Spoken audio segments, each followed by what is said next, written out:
Tapi semua orang tahu ini adalah kasus politik, gitu. Dan pemameran kondisi tokoh politik, aktivis, pejuang demokrasi ketiganya ini ya dengan posisi terborgol, kemudian sengaja dihinakan di depan publik adalah perilaku yang tidak beradab, primitif, dan melanggar hak asasi manusia. Ditampilkan dalam cover ini adalah tangan yang terborgol, ya, dan semua orang tahu bahwa ini tangan Habib Rizik Syihab. Itu ya, salah seorang juga tokoh ulama pejuang demokrasi, gitu kan, yang juga ditunjukkan atau dihinakan, gitu kan, dalam posisi dan postur yang terborgol juga, ya, seperti yang kita lihat dalam cover ini. Oleh karena itu, baik Pak Syahganda Nainggolan, Jumhur Hidayat, Anton Permana maupun Habib Rizik Syihab itu adalah representasi dari perilaku rezim yang tidak baik terhadap orang-orang yang kritis atau para aktivis.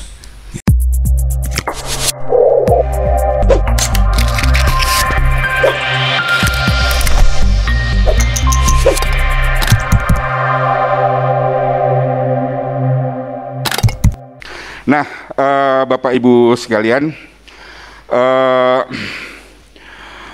kalau Anda telah membaca buku ini, ya, buku ini adalah sebuah buku yang analisis, ya, sebuah buku yang memeriksa kondisi masyarakat sekarang, kondisi politik kita sekarang. Tulisan-tulisan, ya, menulis di era sekarang itu bukan hal yang sederhana. Menulis di era sekarang ini hal yang berbahaya, ya. Sudah puluhan orang, saya kira, karena tulisan-tulisannya ini ditahan oleh pemerintah sekarang. Alasannya hoaks, alasan fitnah, alasan penghasutan, alasan menyebabkan keonaran, apapun alasannya. Tapi itu semua karena tulisan. Jadi menulis di era sekarang ini adalah berbahaya. Membutuhkan orang yang berani untuk menulis. Dan di samping kita ini, Pak Rizal Fadilah, ya, adalah salah satu orang yang berani itu. Ya, apakah berani itu? Ya, apakah berani itu suatu keadaan mental, suatu psikologis, kejiwaan? Saya tidak setuju. Saya setuju pendapat Plato bahwa keberanian itu adalah sebuah pengetahuan. Nah, bagi Pak Rizal Fadilah, pengetahuan itu adalah bagi Plato, pengetahuan itu artinya adalah mengetahui apa yang harus ditakutkan. Nah, bagi Pak Rizal Fadilah, apa yang dia takutkan itu, satu-satunya yang ia takuti itu adalah Allah Subhanahu wa Ta'ala. Oleh karena itu, kalau kita menyimak tulisannya, ya, begitu terbuka beliau, begitu tidak ada tedeng aling-aling, ya, sehingga kita bisa tahu apa yang ada di mata, apa yang ada di telinga yang kita dengar, dan apa yang ada di hati. Semua itu kita rasakan dalam tulisan-tulisan beliau. Nah, sebelum kita nanti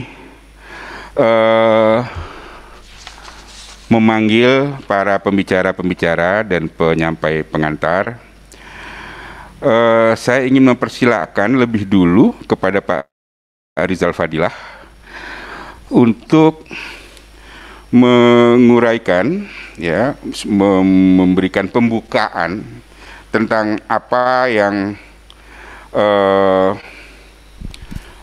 isi dari bukunya itu, apa yang beliau harapkan bisa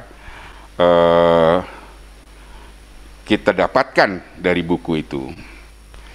Tapi sebelum itu, izinkan saya memperkenalkan sosok Pak Muhammad Rizal Fadilah.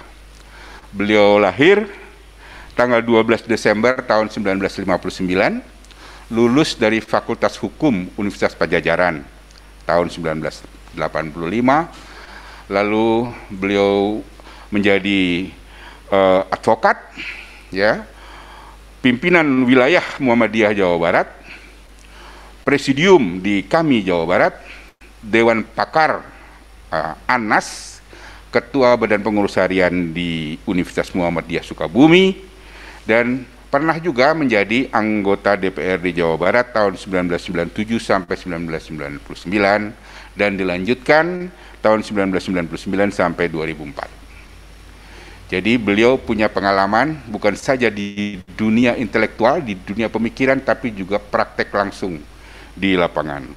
Buku-bukunya banyak sekali.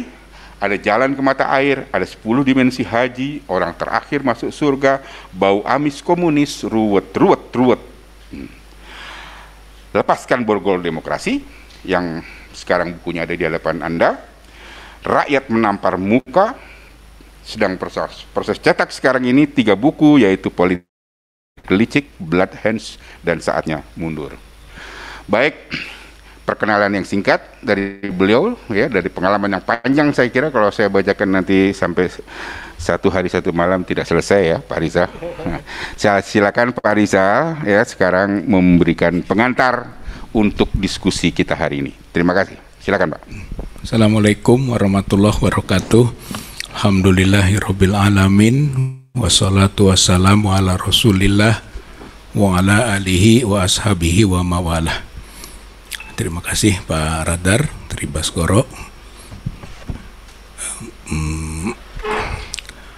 Bapak-bapak, Ibu-ibu yang hadir pada acara yang berbahagia ini. Pertama, alhamdulillah kita panjatkan puji syukur kehadirat Allah bahwa pada siang ini kita dapat mengikuti agenda launching buku Lepaskan Borgol Demokrasi yang alhamdulillah terrealisasi setelah direncanakan. Mudah-mudahan Allah senantiasa memudahkan, melancarkan, dan menjadikan maslahat dari buku ini untuk kepentingan agama, masyarakat, bangsa, dan negara. Selanjutnya, yang menjadi dasar pikiran dari penuangan tulisan-tulisan atau artikel yang ada dalam buku ini adalah sesuai dengan judul buku, yaitu Lepaskan Borgol Demokrasi. Inspirasinya dari yang ada dalam salah satu artikel di sana, bisa kita dapatkan, lihat, yaitu peristiwa penangkapan atau penahanan 3 tokoh kami, ya, yaitu Pak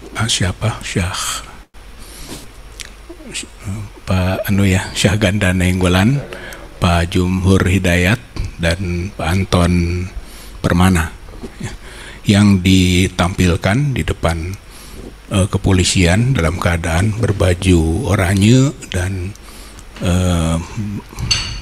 dikenakan borgol di tangannya. Yang saya melihat, atau kita juga melihat, ini adalah tindakan berlebihan.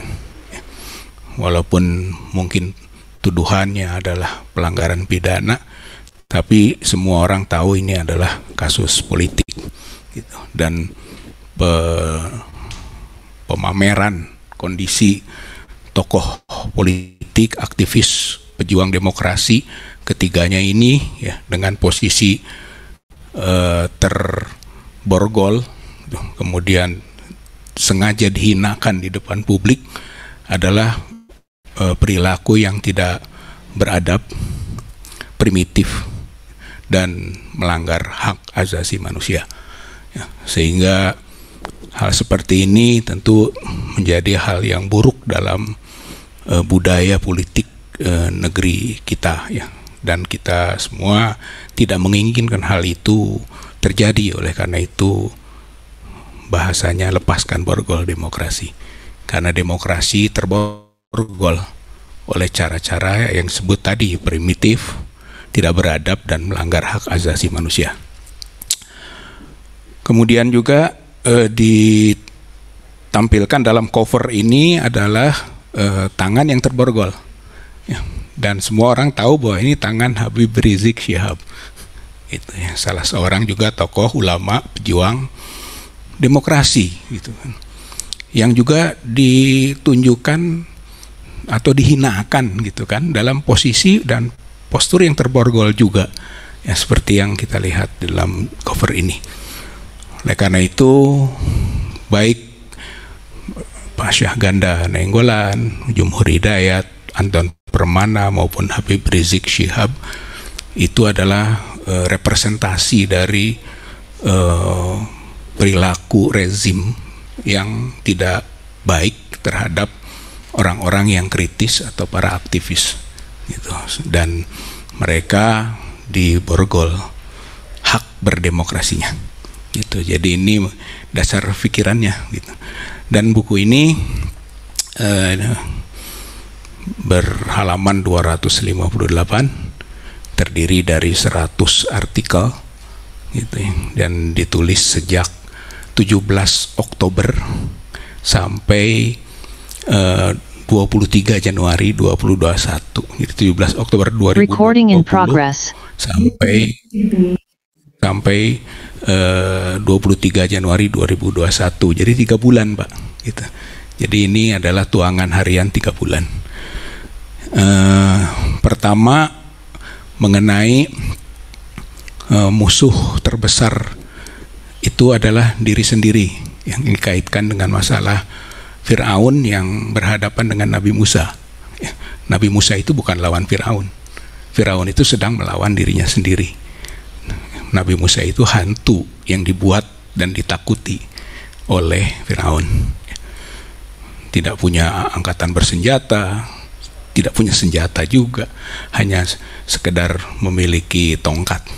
Ya, tapi ketidakberdayaan itu berada di jalur yang benar dan mendapat pertolongan Allah sehingga Firaun pun jatuh. Nah, kondisi inilah yang juga terjadi pada masa-masa kemudiannya, termasuk pada masa kini rezim ini, gitu. Saya kira sama, bahwa Habib Rizik, Syahganda Nainggolan, gitu kan, Jumhur Hidayat atau Anton Permana atau tokoh-tokoh yang lain yang juga sekarang dalam proses peradilan di berbagai daerah atas kasus-kasus politik, itu adalah bukan lawan, gitu. Itu hanya ciptaan ketakutan, gitu ya, seperti ketakutannya Firaun, ya, untuk turun dari jabatan sebagai raja yang lalim, raja yang merasa dirinya berkuasa dan bisa menentukan, ana rabbukumul a'la, aku Tuhan yang paling tinggi. Dia takut, karena ketakutannya itulah dia harus membasmi, harus membungkam yang dia takuti, dan itu bayangannya sendiri. Itulah mungkin pertama untuk mengingatkan makna ini. Dan terakhir, buku ini artikelnya menyangkut Madam dan Pak Lurah keluarlah. Gitu ya. Ini konteksnya korupsi di masa pandemi, gitu, yaitu ketika Juliari Batubara, itu kan seorang tokoh politik dan menteri, itu korupsi, gitu, dan alirannya kemana-mana, ke Madam dan ke ruang Pak Lurah, gitu ya, sehingga penuangan tulisan itu, ayolah keluar, gitu, siapa Madam, siapa Pak Lurah, dan secara transparan membuktikan terlibat atau tidak terlibatnya dalam konteks korupsi ini. Jadi kalau pertama itu artikel berkaitan korupsi kekuasaan, maka yang terakhir itu korupsi kekayaan dan harta negara yang sudah dirampok habis dengan cara-cara yang juga tadi kita sebut tidak beradab, primitif, dan juga melanggar hak-hak rakyat, gitu. Saya kira ini kurang lebih artikelnya seperti itu, dan di tengah-tengahnya ya 80 atau 98 artikel lain bervariasi yang intinya adalah bahwa demokrasi terborgol dan demokrasi tergeserkan menjadi kerasi-kerasi lain seperti otokrasi, oligarki, gitu kan, sentralnya istana. Kemudian bisa menjadi mobokrasi, yaitu kekuasaan di tangan para gerombolan, premanisme dalam budaya, politik, dan ekonomi, gitu. Atau juga kleptokrasi, para maling yang berkuasa, dan juga korporatokrasi, para corporate atau mereka pemilik modal yang menguasai negeri ini. Saya kira ini mungkin butir-butir, dan banyak lagi artikel-artikel di dalamnya yang kurang lebih intinya adalah perjuangan kita, masyarakat, bangsa, dan rakyat semua untuk membebaskan negeri ini dari borgol demokrasi. Nah, terakhir saya ucapkan terima kasih kepada Pak Jenderal Gatot ya, Nurmantio yang bersedia memberi pengantar buku ini. Saya kira ini juga penghargaan ya, yang sangat besar kepada nilai-nilai demokrasi, dan buku ini juga diantarkan dengan judul yang cukup bagus sekali dari beliau, itu kan menegakkan benang basah demokrasi Indonesia, menunjukkan betapa sulitnya menegakkan demokrasi, tapi beliau concern terhadap perjuangan ini dan harus dilakukan. Saya kira terima kasih Pak Gatot. Kemudian juga kepada para pembahas nanti buku juga saya ucapkan terima kasih, dan mereka yang telah banyak berjasa terhadap terbitnya buku ini yang tidak bisa disebut satu persatu. Saya kira ini saja yang bisa jadi pengantar. Terima kasih. Mohon maaf bila ada hal yang kurang. Mudah-mudahan buku melepaskan borgol demokrasi bisa bermanfaat ya sebesar-besarnya. Billahi taufik wal hidayah, nasrum minallah wa fathun qarib wa basyiril mu'minin. Wassalamualaikum warahmatullahi wabarakatuh. Assalamualaikum warahmatullahi wabarakatuh. Selamat siang, salam sejahtera. Bung Rijal Fadilah, terima kasih atas kesempatan yang diberikan kepada saya untuk memberikan catatan kecil di bukunya. Yang saya hormati, saya banggakan rekan-rekan semuanya, ada Prof. Wahab, Bung Refli Gerung, Bung Refli Harun, Bung Edi Mulyadi, Bang Subeno Arif, Kang Deddy Budiman, Kaiji Atian Ali, Kang Yayat Sudrajat, Profesor Asep Yusuf, Profesor Atib, Kang Safril Sofian, dan rekan-rekan yang tidak saya sebutkan satu persatu. Menegakkan benang basah demokrasi Indonesia. Saya sekedar mengingatkan saja ada hal yang sangat penting untuk sama-sama kita pahami. Pengertian dasar tentang demokrasi. Istilah demokrasi berasal dari bahasa Yunani, yaitu demokrasia. Maknanya kekuatan atau kekuatan rakyat. Dan kebalikannya dari demokrasi adalah aristokrasi, yaitu aristokrasi itu mengatakan bahwa kekuasaan oleh elit. Ini sedikit cermin mungkin dalam praktek negara modern. Demokrasi dijalankan pertama kali kemudian sebagai pemikir, pejuang demokrasi dan mempraktekkan, yaitu Abraham Lincoln yang kemudian menjadi presiden pertama Amerika Serikat. Dan yang dilaksanakan, diperjuangkan oleh Abraham tersebut menjadi role model di seluruh dunia. Karena untuk pertama kalinya meyakini dan menjalankan praktek negara demokrasi dengan sungguh-sungguh, dan sistem pemerintahan yang diselenggarakan dari rakyat, oleh rakyat, dan untuk rakyat. Dan merupakan terbukti saat ini Amerika Serikat sebagai negara didaya yang juga dianggap relatif, dianggap berhasil dalam menjalankan praktek demokrasi tersebut. Bagi bangsa Indonesia, demokrasi sebagai pilihan bentuk sistem pemerintahan negara Indonesia ini telah diputuskan oleh para pendiri bangsa. Harus dapat menjalankan dan ditegakkan dengan sebaik-baiknya tentunya. Komitmen untuk menjalankan demokrasi dalam praktek berbangsa dan bernegara itu sangat penting sebagai pilihan bangsa Indonesia. Hal ini karena ada cita-cita luhur dari bangsa ini, yaitu untuk mewujudkan rakyat Indonesia yang adil dan makmur. Dikatakan adil lebih dulu baru makmur. Jadi tanpa ada keadilan tidak mungkin terwujud kemakmuran. Yang mendasarkan tentunya Pancasila dan Undang-Undang Dasar 1945 yang ditetapkan pada tanggal 18 Agustus 1945. Saudara-saudara sekalian yang sangat saya hormati, seperti tadi yang disampaikan oleh penulis Bung Rijal Fadilah tentang 3 aktivis sekaligus deklarator kami, saudara kami yaitu Syahganda Nainggolan, Jumur Hidayat, dan Anton Permana. Saya pikir ini dapat menjadi cermin bagaimana demokrasi itu dijalankan hari ini. Seperti dikatakan tadi Bung Rijal Fadilah, mereka ini adalah pejuang-pejuang yang menyuarakan tentang kebenaran dan keadilan. Ya, atau sekedar hanya mengungkapkan pikiran, pendapat yang dijamin konstitusi tentunya di negara ini.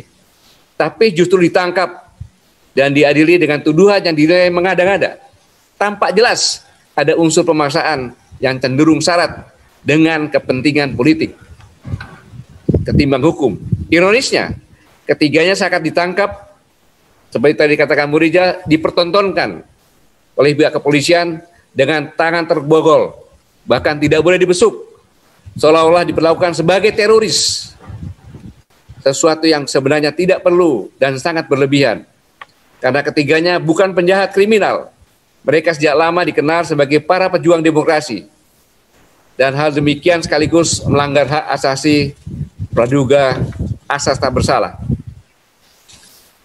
Pada kasus politik lainnya, seperti Bung Rijal Fadilah sampaikan tadi, yang menjadi perhatian luas di masyarakat, di mana hukum dijadikan sebagai alat kekuasaan adalah kasus Habib Rizik Syihab, serta kasus yang menimpa puluhan aktivis, ulama lainnya, sebagaimana Syahganda dan kawan-kawan. Mereka adalah tokoh yang siap menjalani proses hukum dengan sikap kooperatif, sehingga tidak perlu proses hukum dilakukan dengan berlebihan. Apalagi jika praktek penegakan hukum yang tidak adil itu dipertontonkan secara mencolok dan dramatis, seolah-olah suatu drama saja. Saya perlu sampaikan, saudara-saudara sekalian, Syahganda dan kawan-kawan tersebut sebenarnya adalah para pejuang kebenaran yang sedang memperjuangkan aspirasi rakyat, mengkritisi penyimpangan kekuasaan, membela kaum lemah, serta menegakkan kedaulatan di negara hukum. Semua mereka pada dasarnya memperjuangkan pemulihan demokrasi yang Bung Rijal sampaikan sedang terbelenggu selama ini. Selama ini terasa terkooptasi oleh kekuasaan yang cenderung otoriter, baik dalam bentuk oligarki maupun korporasi. Semua sendi-sendi demokrasi di Indonesia kini seolah sedang mengalami kelumpuhan. Demokrasi kita memang tengah terdegradasi.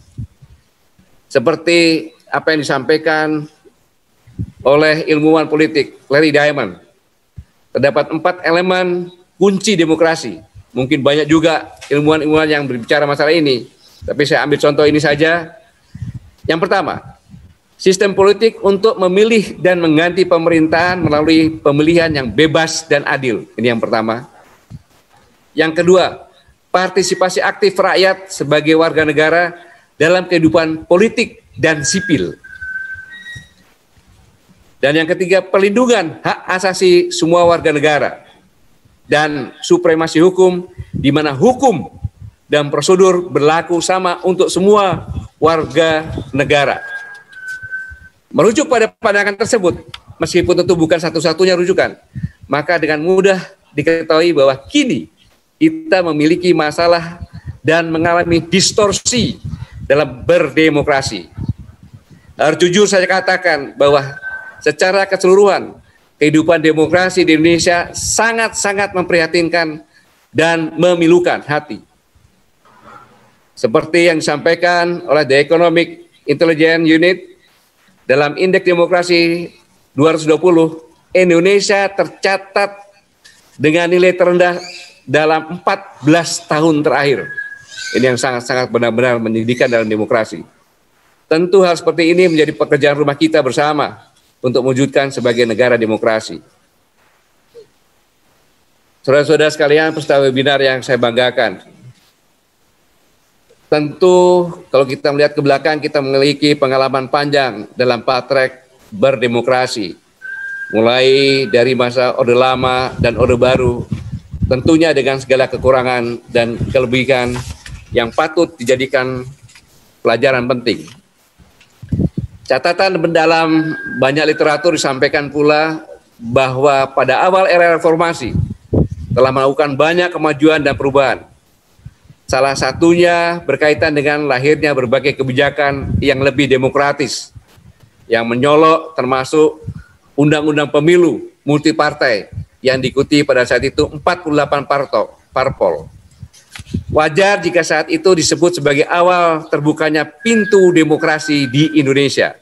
Pasalnya, dalam masa yang sempit itu, bangsa Indonesia berhasil menjalankan masa transisi era Orde Baru ke era reformasi. Namun juga perlu diberikan catatan, karena kebebasan berdemokrasi saat itu, wilayah Timur-Timur telah lepas dari pangkuan Ibu Pertiwi. Penggalan praktek kehidupan demokrasi pada awal reformasi itu menjadi pelajaran tentunya yang sangat penting untuk dapat menuntun arah kemajuan demokrasi Indonesia di masa mendatang. Sejarah juga mencatat bahwa faktor kepemimpinan memberikan corak yang paling dominan dalam praktek demokrasi di seluruh dunia. Oleh sebab itu, kepemimpinan menjadi faktor kunci utama yang berperan sangat penting dalam menentukan sehingga demokrasi itu tegak dan menoreh sejarah dengan tinta emas atau sebaliknya menjadi kelam. Harus sama-sama kita sadari bahwa kualitas demokrasi bukan ditentukan oleh kekuatan kepemimpinan personal dalam pengendalian kekuasaan atau pada aspek sebentar lamanya kekuasaan itu dalam genggaman tangan penguasa. Pada prinsipnya, kesadaran dan komitmen terhadap tegaknya nilai-nilai demokrasi dalam praktek kehidupan berbangsa dan bernegara akan menentukan bagaimana kualitas demokrasi itu berlangsung. Selaras dengan itu, semangat kebersamaan dan komitmen kebangsaan seluruh komponen kekuatan bangsa tentu terus menjaga tegaknya nilai-nilai demokrasi merupakan landasan penting agar bangsa Indonesia terus berada di jalur jalan perubahan demokrasi yang lebih baik, pro rakyat, tertib, beradab, adil, dan makmur. Tentunya inilah sebenarnya yang diperjuangkan oleh saudara penulis yang dengan mencurahkan segala pikirannya tetapi jelas di dalam lubuk hatinya hanya ingin negara ini akan lebih maju dan jauh dari kehancuran. Didasari bahwa demokrasi kita tentu bukan demokrasi liberal, tapi demokrasi Pancasila berdasarkan konstitusi Undang-Undang Dasar 1945. Berdasarkan ini maka tentu tidak mentolerir berlakunya penyimpangan atas elemen-elemen demokrasi di atas demokrasi, sehingga di dalam buku tersebut yang sama-sama sedang kita bedah, demokrasi banyak tulisan dalam buku ini digambarkan sedang terbogol. Itu harus segera dilepaskan, dibebaskan, dan dimerdekakan. Inilah misi suci sesungguhnya untuk terus diperjuangkan dalam rangka menyelamatkan Indonesia bersama-sama seluruh komponen kekuatan bangsa. Inilah kira-kira inti dari apa yang ditulis oleh Bung Ridal Fadilah, mengajak kita bersama-sama seluruh komponen dan kekuatan bangsa. Sebagai penulis yang sangat produktif, seperti Bang Radar sampaikan tadi, komplikasi coretan saudara Ridal Fadilah dalam buku ini sangat kaya dengan analisis, khususnya masalah demokrasi yang berkelidan secara sangat rumit dengan berbagai problematika bangsa dan negara. Ibarat menghadapi benang kusut basah lagi, buku ini menawarkan solusi-solusi untuk menegakkannya, sesuatu yang rumit, bahkan menjadi seolah tidak mungkin dikerjakan, namun dengan komitmen kebangsaan dan kebersamaan, patut kiranya kita menyambutnya untuk melakukan perubahan, menegakkan benang basah demokrasi Indonesia. Itu secara bersama-sama. Sebenarnya dalam peribahasa tersebut seolah-olah sulit, tapi sebenarnya benang basah itu kalau ditarik ke atas, maka dia akan menjadi tegak dan mudah terurai. Tetapi itu bagaimana yang menarik, siapa yang menarik, dan pemimpin demokrasi itu sendiri bersama-sama seluruh rakyatnya. Bung Rijal Fadila, saya bangga, semoga buku karya saudara setidak-tidaknya dapat menjadi bagian dari upaya dan ikhtiar untuk terus-menerus memupuk tegaknya demokrasi di Indonesia yang telah dengan susah payah dibangun oleh para pejuang dan pemimpin pendahulu bangsa, yang harus terus dilakukan oleh seluruh kekuatan komponen bangsa. Sekali lagi saya bangga dan saya sampaikan terima kasih atas kesempatan dan perhatiannya. Saya sangat mengapresiasi karya-karya ini.